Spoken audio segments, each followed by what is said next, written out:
If you've been following my channel for any time now, you've probably noticed I post a lot of videos about building railing. And that is for good reason.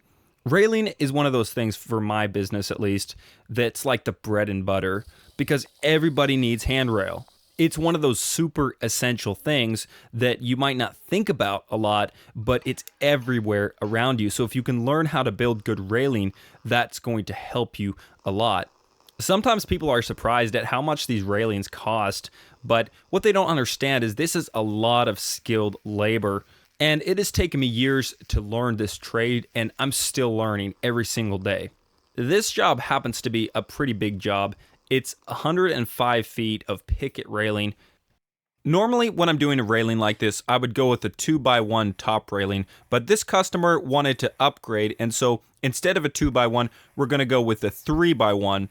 And I generally like to use 1/8 inch thick material for these top railings, and for the pickets, it really adds a lot of extra strength. It also adds a lot of extra weight, but if I'm charging people good money for these railings and the projects that I do, I don't want to do cheap quality work. So I want to give them something that's a little better than your typical prefabricated railings. One of the challenges with this rail is that it's over 100 feet. And what that means is that I have to build this in multiple sections. In this case, I opted to go with 4 sections and then have 3 bolt together splices. I really try to avoid welding on site when I can, especially after everything's powder coated, because you almost never get the same finish if you weld something and then you have to sand it down and spray paint over it. So anytime you can make a bolted connection for something that has to get powder coated, that is the ideal solution.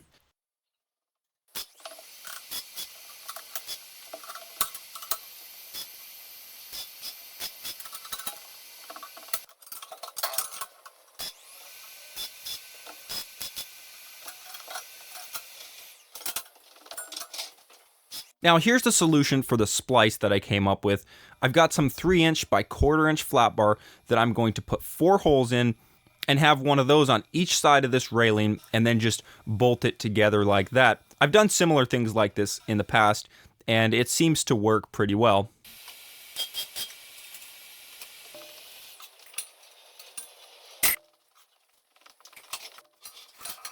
When you're doing a small job, you can kind of calculate that space between the pickets and maybe just cut a tube that fits between those pickets so that you can lay them all out. But when you're doing a big job like this, it makes a lot of sense to build jigs. Yes, the jig is going to take you a little extra time, maybe quite a bit of extra time, but in the long run, this is going to save you time because you're just going to be able to put picket after picket.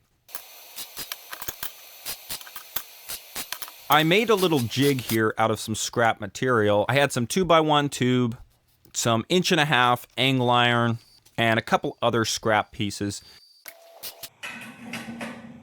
And essentially, I just made the spacing between them about 3.5 inches. I figured that will work. It's not going to be perfect, and usually at the end, there's one that's slightly different, and you just kind of have to split the difference on that.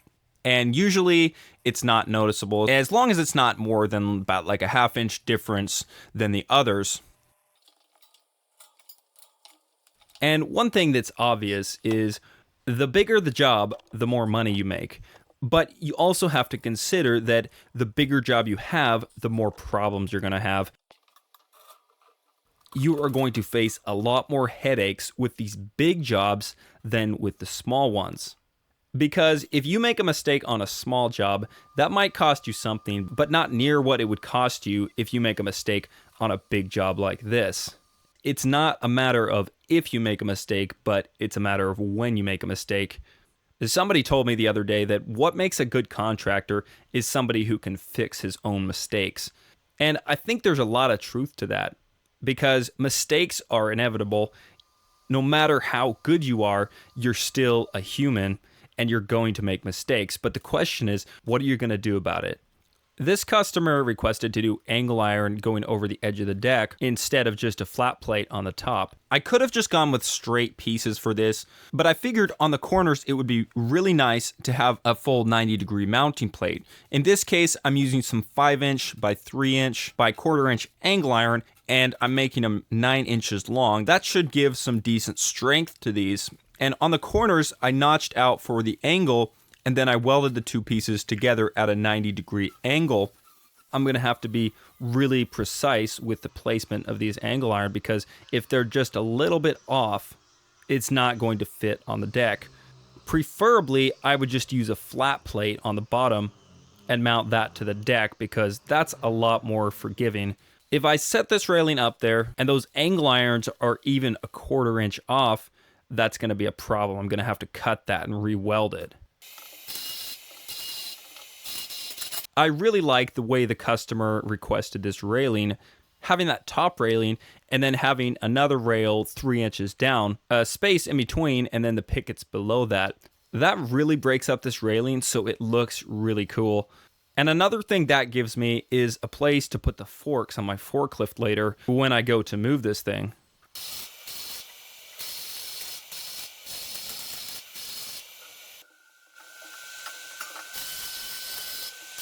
Here, in an attempt to save some time on those corner plates, I made a jig for them as well. But when I got this first one on, I realized that it wouldn't come off.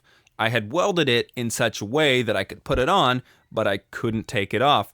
Sometimes I have ideas in my head, but I don't fully think them through to the most logical conclusion. But after a little bit of modification, I was able to get it off, and I found a solution that would work to keep going forward and not have this thing stuck on there.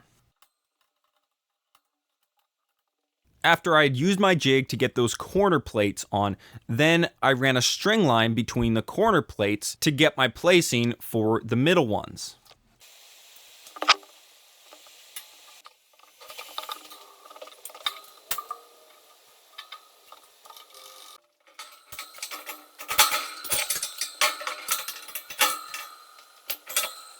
I really should buy some anti-spatter spray, but I just haven't gotten any for a while.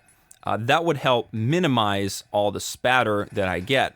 But I generally start with the wire wheel, and a lot of the loose stuff will come off, and then I like to use a chisel to scrape the remainder of the spatter off. And if I really need it, I'll use a flap disc to make those welds look nice. When I'm sanding down my miter corners like this, especially where it's going to get seen, I try to be really light with the grinder. So I start light on top and I get that weld down close to flush. And from there, I expand the strokes that I do on the grinder and do long strokes. That really helps even it out. Try not to concentrate in one place too much, or else you'll probably be able to see that through the powder coat. Soon after I started drilling the holes for the mounting plates, I realized it would make a lot more sense to do this on the drill press before welding them on. So going forward, that's what I'm going to do.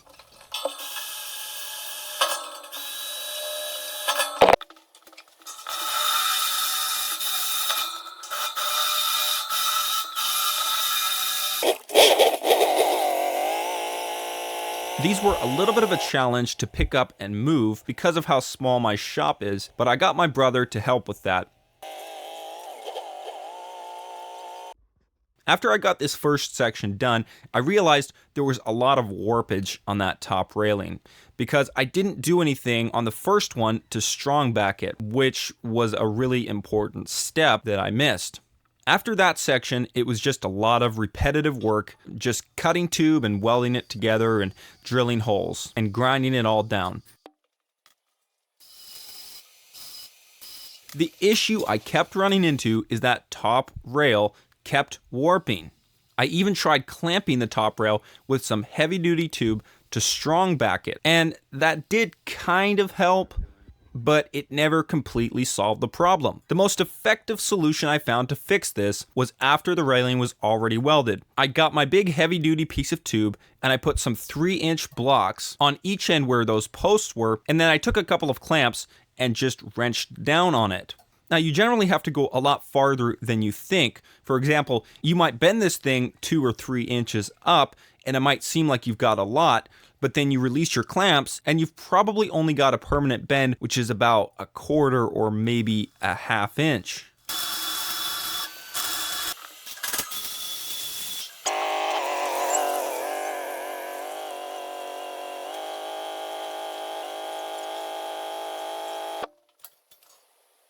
On this last section of railing, I ended up running a few inches short on rail posts. Now, I could buy another whole 20-foot stick, but since I'm only a few inches short, I don't want to do that. Let me show you how to actually extend these posts so that I won't have to do that. And if you do this right, nobody will ever know the difference. Obviously, you wouldn't want to do this on something that's super structural, but I'm confident that in this case, this will be sufficient. First, I found another piece of straight metal to clamp these to. That's basically your strong back there. I left about an 1/8 inch gap to fill and then tacked one side, flipped it over, tacked the other side, being sure to keep it clamped to the strong back to avoid warpage. And this whole time, I'm checking it from the end to make sure it looks straight. Then I welded this as evenly as possible.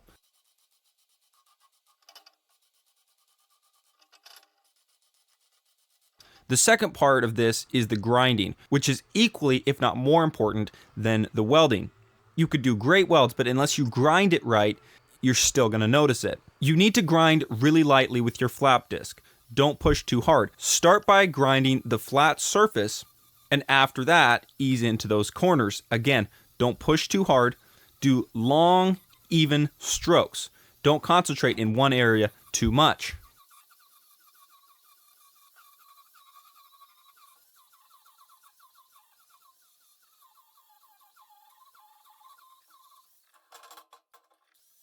And that looks good.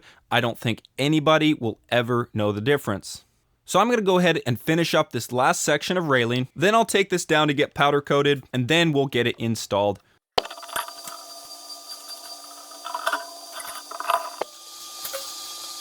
I measured this out all very carefully. I've got drawings for it, but at the end of the day, the question will be, will it fit? And that's always the question. I think no matter how good you are at what you do, we all make mistakes. So I'm just hoping and praying that this will go smoothly on the install.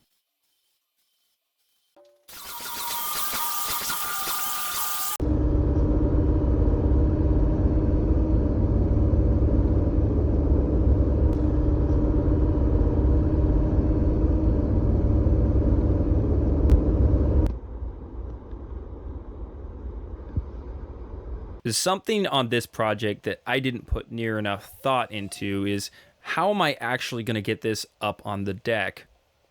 The deck where this is going is about 14 feet up in the air, and these panels are about 24 feet apiece, weighing somewhere between 300 and 400 pounds, I would guess. Thankfully, the customer I was working for was really cool, super patient, and very understanding of what it takes to get the job done.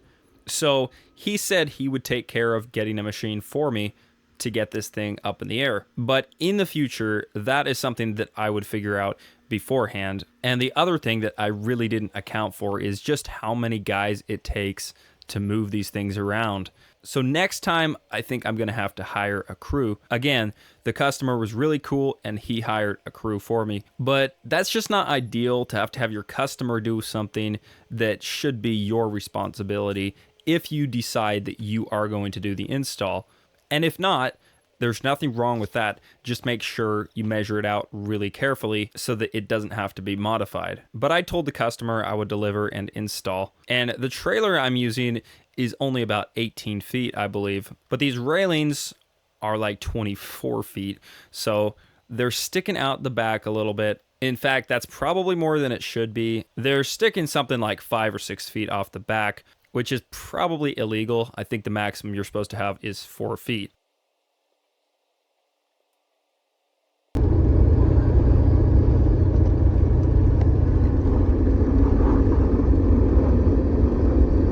Now, this customer got his friend and his crew and used this bucket lift. I don't know what you call this thing. It's kind of like a crane, but it's got a basket on it to lift this thing up. That can actually lift 1,000 pounds, but you wouldn't want to put it off of the bucket because there the weight rating is not as much.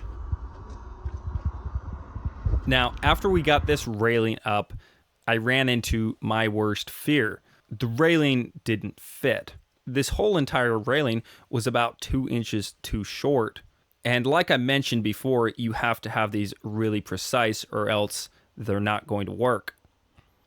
And as it turns out, both side sections of this rail were a little bit off, so we had to take them down and I had to modify them.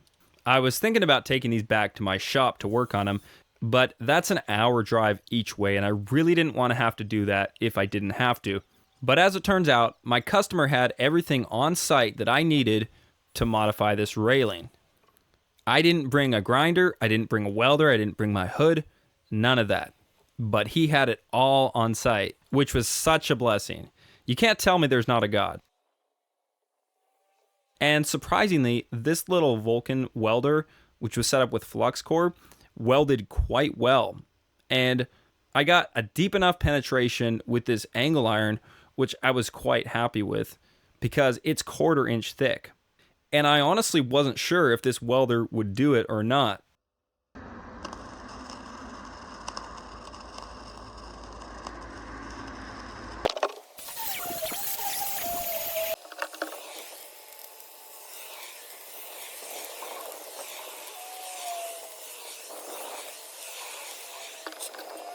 I suppose considering what happened with this rail, it would probably be a good idea for me to carry my welder and equipment with me anytime I go to install a big job like this, because you never know what's going to go wrong.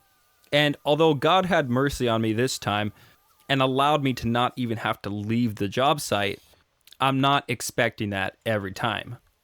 No matter how good I get at my job, I always make mistakes. Some mistakes are big and some are smaller. Now, this mistake was not that bad in comparison to what it could have been, so I'm really thankful for that.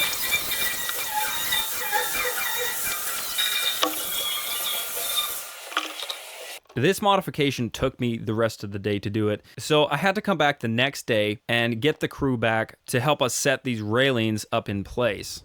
But to my disappointment, the next morning it was raining, which is not a good thing for this deck. We just had a dry spell that was like a month, and I was hoping that would continue until I got this railing done, but unfortunately I got rained on, and this deck gets really slippery when it gets wet.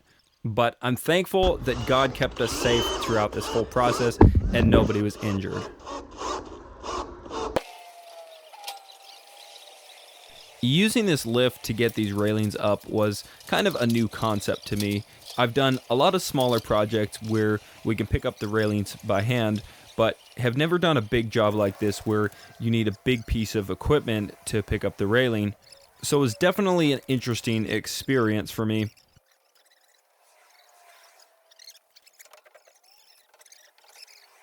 And I think the next time I do a project like this, maybe I'll rent a telehandler or a forklift so I can do this myself and maybe find some friends to help me out so that I can handle the whole job myself and not have to worry about having the customer hire somebody. Either that or I'll just build it and make sure I measure it really carefully and have another contractor do the install. Either way, I was really impressed with the way this crew handled this install. They knew exactly what they were doing with this lift and knew exactly how to get these railings up on that deck, which made the process go so smooth. Now, after we had gotten all the railings put up on the deck, I was hoping that would be the end of my troubles, but it certainly wasn't. Where that first splice was, it should have come up flat and straight, but it's dipping down.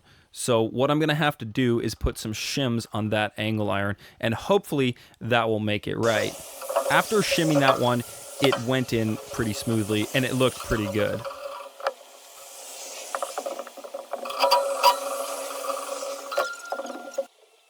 We did the same thing with the splice at the other end, but when we got to the center, there was a significant problem. These railings don't come up tight against each other, which means this rail is actually too short. Now, I was stressing over this, but my customer was more calm than I was, and he was more patient than I was also. And he came up with the idea, why don't we just make another 3 or 4 splice plates and put those in there to fill that excess up? And if we split that up between the 3 splices, it should actually look really good and even that space up. So I went back to the shop and made another 4 spacer plates.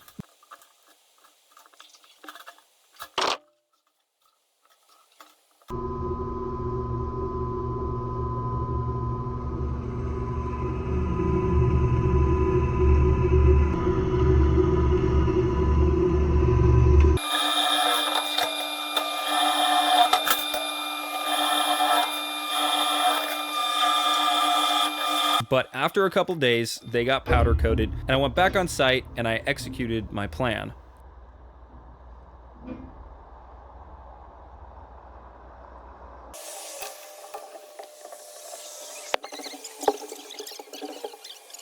The two end plates went in really easily, but the center we were having a really hard time with getting because it was a really tight fit.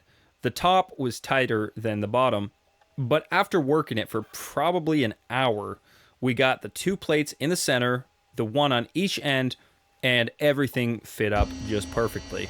Now it was time to go ahead and finish putting all these bolts in. Now, in terms of strength, I really like how the angle irons worked because it gives it a lot of extra strength. And this railing is super solid.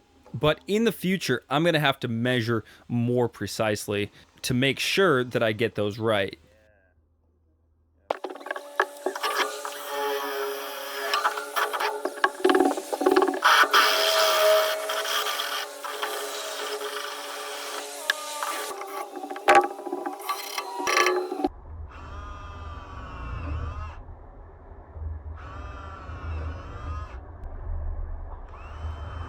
And at this point in the video, you'd probably be thinking, well, the railing's in, so everything must be good. But that's not quite the case.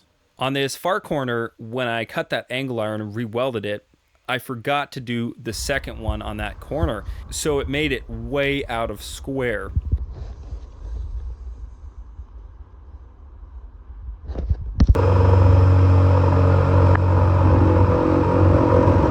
Now, the solution for this is actually pretty simple. I took my customer's Sawzall and cut this bottom off, and at that point, it sprung back over where it was supposed to be. Then I laid a welding blanket down underneath this angle iron and got this thing welded back up.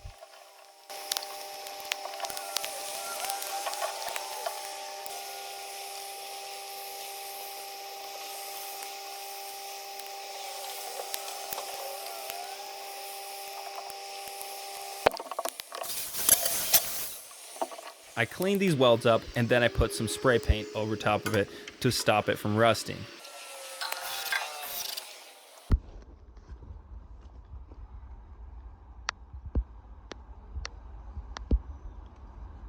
The last thing I needed to do was to silicone these joints, because now there's 3 layers of plate, and it's going to look a lot better if it's got something to kind of cover those joints. It was raining, so I couldn't get it perfectly, and the customer's going to have to come back when it's dry and put some spray paint over it. Since it was raining, I couldn't do that myself. I initially quoted this railing for $11,123, but by the time it was all done, I had spent at least an extra 2 days than I had planned on spending, and the customer had to hire another crew to actually use the crane to get this railing up in the air. And I felt like I was responsible for doing the install on this railing. Now, I didn't eat the entire cost of what he paid the guys, but I did give him a pretty good discount. And the customer was very happy with this, and he was very understanding. So I ended up charging the customer $10,500 for this entire job. And I ended up having to spend an extra $150 for the extra powder coat on the spacer plates, and then an extra $30 in material for those. So by the time it was all said and done, I had $5,180 in powder coat and material, and a profit of $5,320. Now, if I divide that 5,320 by the number of hours, which by the time I had spent all this extra time on site, I was up to 72 and a half hours. So if we divide that 5,320 by 72.5, I made just over $73 an hour. I'm generally aiming for 85, but 73 is not too bad. But that does not include my travel time, or the time it took me to measure this job, or the time it took me to load and unload these at powder coat. But all in all, I still made some money on this job, so I'm pretty happy with it, and it sounds like this customer may have some more projects for me in the future. I hope you enjoyed this. If you did, please hit that thumbs up button, leave your comments down below, and if you'd like to see more, consider subscribing to my channel, because I put out videos like this all the time. And Lord willing, I'll see you next time.